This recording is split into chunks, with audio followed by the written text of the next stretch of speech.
gente. Eu sou a Nath, a Natália Maciel. Eu sou da turma de sábado do 4º período. E o meu tipo de sermão é o sermão temático. E eu vou falar sobre evangelismo, é o meu tema. E eu estou muito feliz de estar aqui. Eu, ali sentada, pude me lembrar de quando a gente decidiu entrar no Carisma, né? Eu e o Felipe estávamos sentados numa praça do condomínio, decidindo o que a gente faria. Porque a gente queria entrar, mas a gente não tinha recurso financeiro para entrar. E a gente falou, meu Deus, e aí, como é que entra a fé aqui? E aí a gente olhou para o céu, e a lua, eu nunca tinha visto a lua daquela maneira. E a gente olhando para o céu, eu olhei para a lua, o Felipe olhou para a lua, e a gente se olhou e falou, amanhã a gente vai no test drive, vai fazer a nossa inscrição. E foi assim, pela fé, e a gente está aqui. E isso é motivo de muita alegria. O título da minha mensagem é A Culpa é da Inocência. Pensando em 1000 coisas que eu poderia falar hoje, eu acho que nenhuma contemplaria melhor o que eu fui chamada para fazer e o que queima no meu coração e, ao mesmo tempo, o que nasceu primeiro no coração de Deus.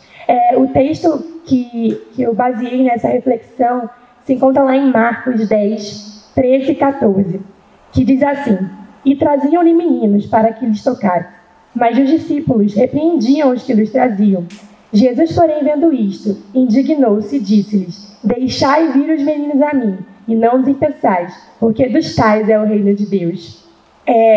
Criança é o que me move, criança é o que queima no meu coração quando eu penso no meu chamado, quando eu penso no meu propósito.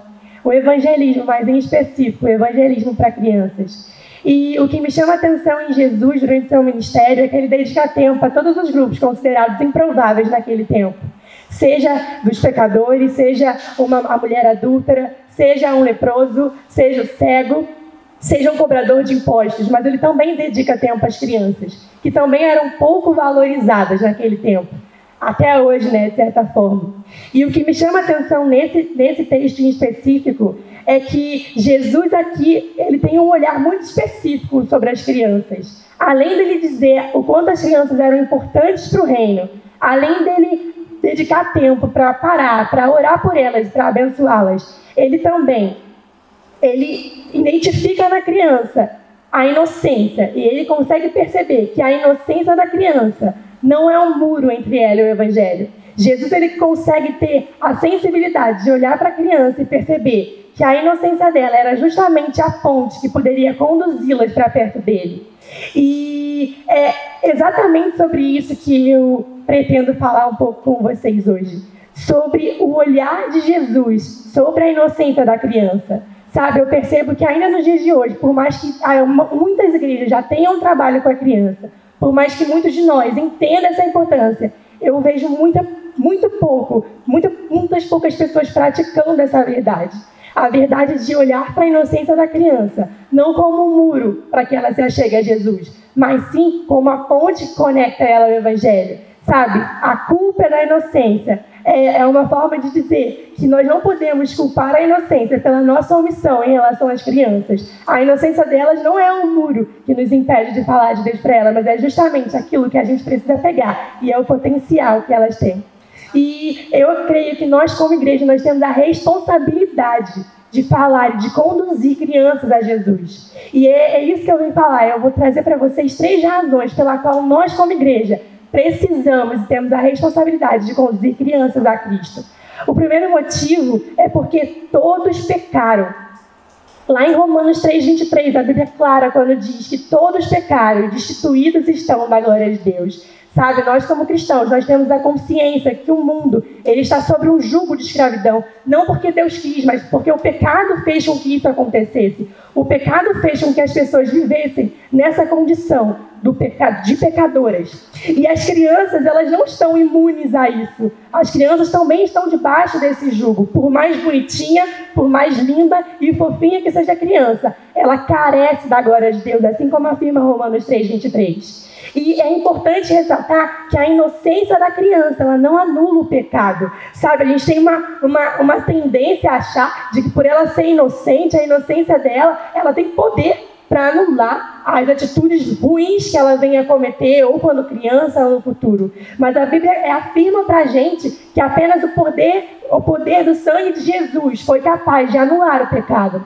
E lá em Provérbios 20:11, diz que até as crianças serão conhecidas pelas suas ações, se elas forem corretas e boas. Ou seja, se esse versículo nos dá a base para afirmar que as crianças elas podem sim ter uma conduta digna, de acordo com a palavra. E uma segunda razão pela qual nós devemos conduzir crianças a Jesus é porque é um mandamento. Lá em Marcos 16:15, a Bíblia também é clara quando diz: ide por todo mundo e pregai o evangelho a toda criatura. E eu não preciso nem dizer que a criança também é uma criatura feita pelo nosso Criador. E não só lá, mas eu percebi que ao longo de toda a Bíblia, tiveram vários momentos na história da igreja, na história dos filhos de Deus, que as crianças elas eram incluídas nas questões espirituais.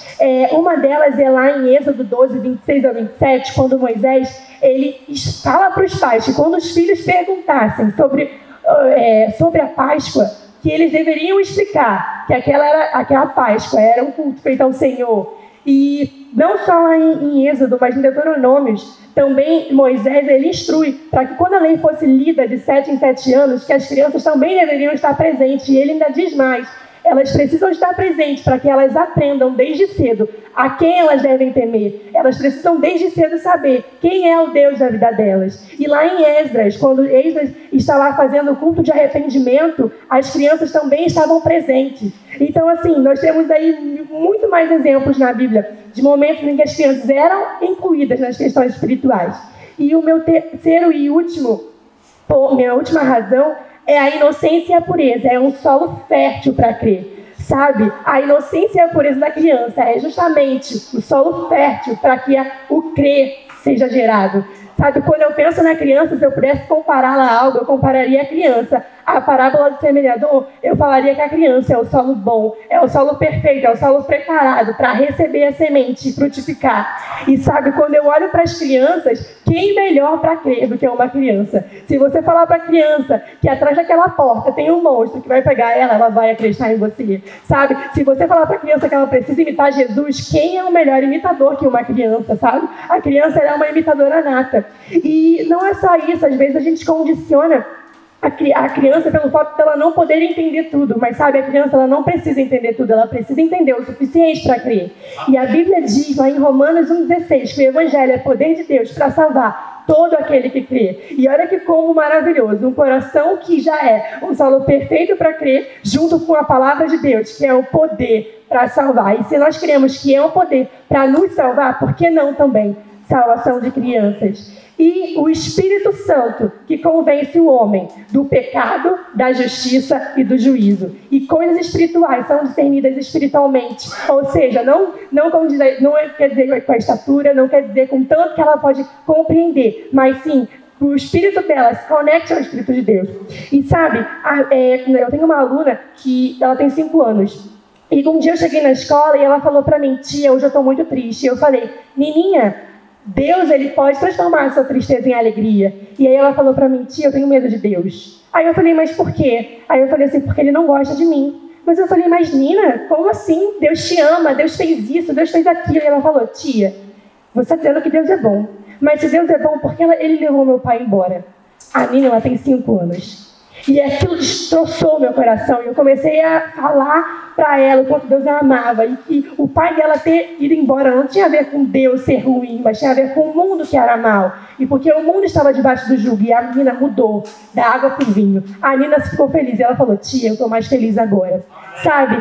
Esse exemplo me leva a pensar que se o mundo é capaz de conduzir nossas crianças à descrença, por que nós não acreditamos que nós podemos conduzi-las a Jesus? Sabe, o que eu quero deixar aqui hoje é uma reflexão, porque a gente vê muita gente ministrando para adulto e pouca gente ministrando para criança. E eu creio na salvação de crianças. E eu queria que vocês mudassem a forma que vocês olham. Não é só o seu filho, não é só o irmãozinho da igreja, mas é toda criança, assim como é toda criatura. Amém. É isso.